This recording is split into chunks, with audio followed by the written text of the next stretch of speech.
स्वप्नमयी उपन्यास एक नारी प्रधान कहानी है। अलका इसकी नायिका है। एक भव्य व्यक्तित्व की धनी महिला है। उसका शरीर ऐसे जैसे रूप अंगड़ाई लेता हो, रंग कुंदन सा चमकता हुआ, आंखें बड़ी बड़ी हिरनी के बच्चे जैसी, वही चंचलता, वही स्नेह, भोलापन तो उसमें ऐसे उतरा था जैसे ब्रह्मा ने ही उसे बनाया हो। एक साथ स्वभाव में कोमलता, चंचलता, वाक्पटु, दृढ़ निश्चयी, साहसी, चित्रकार, कवित्री, कुशल पत्नी, कुशल गृहिणी, कुशल माता, सब कुछ थी।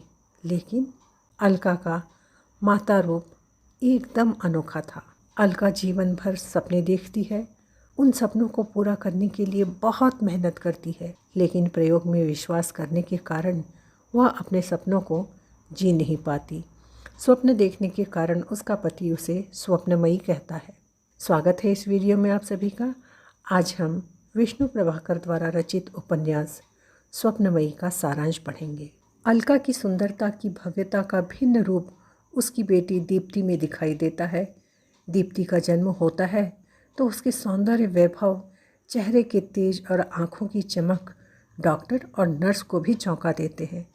अलका अपने होने वाले बच्चे के भव्य चरित्र और भविष्य के स्वप्न देखती है और उसे साकार करने के लिए वैसे चित्र लगाती है, साहित्य पढ़ती है, ओजपूर्ण कविताएं करती है और उसे लक्ष्मीबाई के जैसे वीरांगना बनाने के लिए जन्म से पहले ही हर संभव प्रयास करती है। अलका अपनी सीमाओं, मर्यादाओं और योग्यताओं को बखूबी जानती है, इसलिए वह अपनी बेटी को अपनी देवरानी नंदिता को सौंपती है कि वह मेरे जैसी कल्पना में डूबी रहने वाली नहीं, उसे मैं नंदिता के जैसे कर्म में डूबी रहने वाली बनाना चाहती हूँ। दीप्ति के उज्जवल भविष्य के लिए मातृत्व को त्याग कर वह अपनी बिटिया को नंदिता को सौंप देती है। मातृत्व का त्याग आसान नहीं है। अलका का पति उसके हर निर्णय के आगे हर बार नतमस्तक हो जाता था। शायद उसके भव्य व्यक्तित्व का प्रभाव हो। कलकत्ते के कॉलेज में उससे मुलाकात हुई और शादी भी हो गई। उसकी माताजी बंगाली और पिता पंजाबी और 30 पर उसका जन्म देवभूमि केरल में हुआ। माता पिता के स्वभाव और गुणों का सुंदर संगम अलका थी। उपन्यास का कथानक अलका के पति के द्वारा ही आगे बढ़ता है। वे बताते हैं कि अलका ब्याह कर मेरे घर आई, लेकिन उसे वर्ण संकर अर्थात 2 अलग अलग जाति के माता पिता की संतान होने के कारण वह मान सम्मान नहीं मिला जिसकी वह हकदार थी। लेकिन उसने कभी शिकायत नहीं की, क्योंकि वह प्रेम करना जानती है। इसके बाद हम कलकत्ते ही रहने लगे। मैं कॉलेज में पढ़ाने लगा। वह सांस्कृतिक आंदोलनों में भाग लेती थी। एकाएक उसके स्वभाव में बदलाव आने लगा। वह तब जब वह माँ बनने वाली थी। फरमाइशों के ढेर लगा दिए। हमारा घर अजायब घर बनने लगा।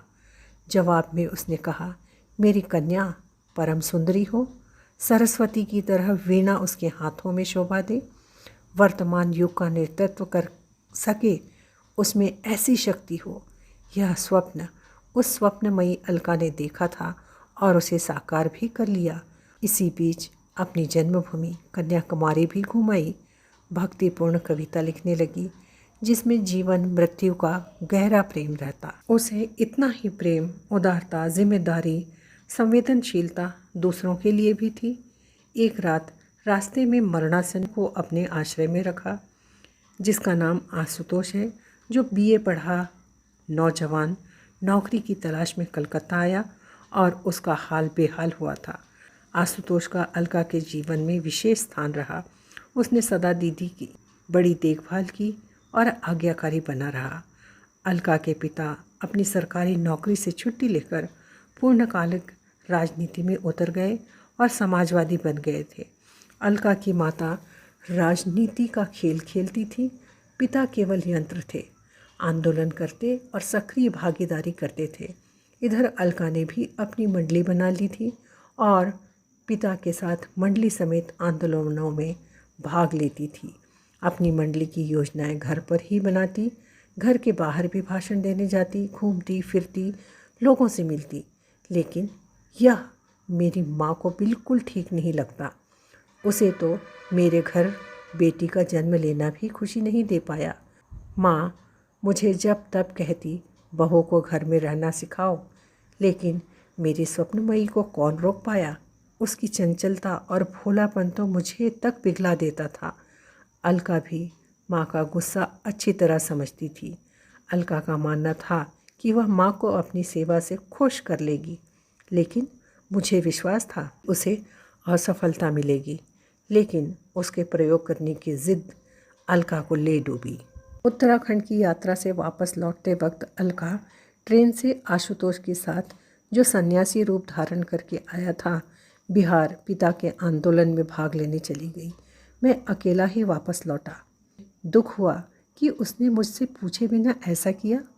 उसे आज़ादी सदा के लिए मिलना चाहिए।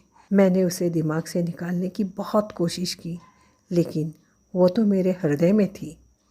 अचानक माँ का दल बल के साथ प्रवेश हुआ। माँ ने पूछा, अलका कहाँ है? मैंने कहा, पिता के पास। मैं खुद परेशान था। तभी वही साधु का रूप धरकर आशुतोष आया और सूचना दे गया कि अलका जेल में है। मेरे गुस्से का ठिकाना ना रहा। मैं जानता था माँ दरवाजे के पीछे खड़े होकर सब सुन रही है। साधु के साथ ही मैं बाहर चला गया। देर रात घर लौटा तो माँ ने आदेश दिया, तुम्हारा सामान तैयार है और तुम तुरंत अलका को घर ले आओ। मैं छुट्टी लेकर निकल पड़ा, किंतु अलका 3 महीने तक जेल से छूटने वाली नहीं थी। यह 3 महीने अज्ञातवास में बिताए। वहाँ से लौटकर मैंने अलका से कहा कि जो कुछ हुआ उस पर बहस नहीं करेंगे। अलका फिर से माँ बनने वाली थी। इस बार भी रूपवान, तेजस्वी, बलवान, बुद्धिमान बालक को जन्म देने और उसका भविष्य गर्भ से संवारने का स्वप्न देख रही थी। वह बात बात पर मुझे याद दिला देती थी कि मेरा विवाह गृहलक्ष्मी से नहीं, स्वप्नमयी से हुआ है। अपने बालक के मन में देश दुनिया के प्रति मानवता के गुणों के बीज रोपने के लिए कलकत्ता की गंदी बस्तियां जाती, मिलती उन लोगों से, सहानुभूति दिखाती, सहायता करने का प्रयत्न करती, क्योंकि वह प्रयोग में विश्वास रखती है। इसके बाद मेरी स्वप्नमयी ने नंदिता को बुलाया और दीप्ति को उसे सौंप दिया। और अब दूसरा प्रयोग करने की बारी थी। उसने कहा, अब मैं माँ के पास जाना चाहती। मेरे मना करने के बाद भी न मानी। उसे विश्वास था कि माँ को अपनी सेवा से खुश कर लेगी। और यहाँ स्वप्नमयी हार गई, मेरी माँ जीत गई। माँ परंपरावादी युग की नारी थी। उसे कुलवधू का ऐसे स्वच्छंद घूमना, भाषण देना, बतकही करना पसंद नहीं था। और गांव में माँ को अलका अकेली मिल गई। अलका हर दिन लिखती थी, मेरा दम घुटता है, बाहर जाना चाहती हूँ। एक तो गर्भवती, दूसरा उसका चंचल मन। उसकी हालत खराब होती गई। माँ ने उसे कह दिया, खुली हवा में क्यों जाना चाहती हो? ताकत के लिए घी चाहिए। मेरे घर में खूब घी है, घी पियो। आशुतोष को इसकी खबर मिली। मेरे पहुंचने तक देर हो चुकी थी। नंदिता और छोटा भाई भी पहुंच गए। उसने बेटे को जन्म दिया। उसका सिर बहुत बड़ा था। सौम्यता, सौंदर्य, सुदृढ़ का अद्भुत मिलन था। प्रसव के वक्त वह जिंदा थी। उसने कहा, इसे बचाने का बड़ा यत्न करना पड़ा। चेहरे पर मधुर मुस्कान बिखेर कर वह चली गई। नंदिता ने बाद में बताया कि चलो तुम्हें हत्यारों का हर्ष दिखाऊं। जाकर देखा तो अलका के नाम पर दान के लिए सोने चांदी से लेकर अनेकों सामग्रियां तैयार थी। उफ, वह मर गई और माँ के लिए यश प्राप्त करने का रास्ता और ब्राह्मणों को ऐश्वर्य का रास्ता खोल गई। ये जाने के बाद मुझे समझ आया कि स्वप्न क्या था। वह समाज की रूढ़ियों से जीतने का स्वप्न देख रही थी और अब मैं स्वप्नमयी का स्वप्न पूरा करूंगा। अलका ने अंतिम पत्र में यह भी खुलासा किया कि मेरे अविश्वास को भी वो समझ गई थी, इसलिए भी वह माँ के बनाए व्यू से नहीं निकली और मुझे ही उसने मुक्त कर दिया। यहाँ पर सारांश पूरा होता है और अब हम विशेषता देखते हैं। ऐसे तो यह 2 माताओं की कहानी है, जिसमें एक रूढ़ियों में आकंठ डूबी हुई माँ अलका की सास है, दूसरी उन बंधनों को काटना चाहती है जो बहुत संवेदनशील है, वह समाज की हर बुराई को दूर करने की जिम्मेदारी लेती है, स्वप्न देखती है, उसे पूरा करने की कोशिश करती है, लेकिन अंत में कमज़ोर पड़ जाती है। और हम देखते हैं कि हमारे समाज की बुराइयाँ, कुरीतियाँ कितनी प्रबल हो गई हैं कि वह लोगों के हृदय में स्थान पा चुकी है। अब हम उपन्यास के मुख्य पात्रों की टिप्पणी की ओर बढ़ें। उससे पहले एक ज़रूरी बात कि जल्द ही हम निबंधात्मक उत्तर वाले प्रश्न जैसे अलका का चरित्र चित्रण, या अलका किस प्रकार के प्रयोग में विश्वास करती थी, या वह स्वप्नमयी क्यों कहलाई, इस तरीके के प्रश्न हम अगली वीडियो में लेकर आएंगे।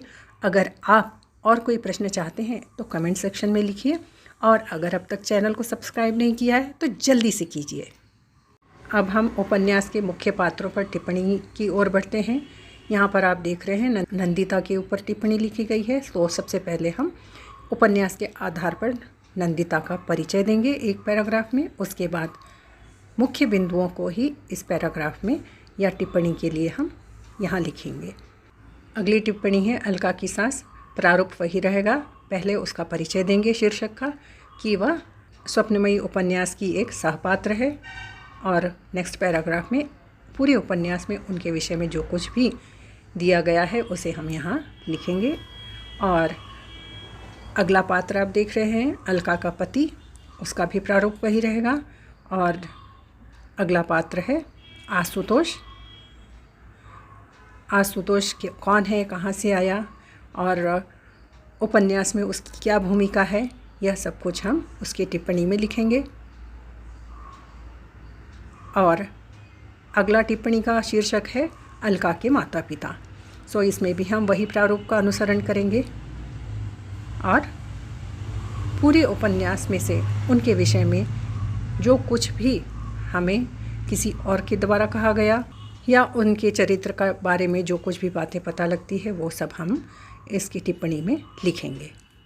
इस प्रकार हमारी टिप्पणी का भाग भी पूरा होता है, और जल्दी ही हम अगली वीडियो में मिलेंगे।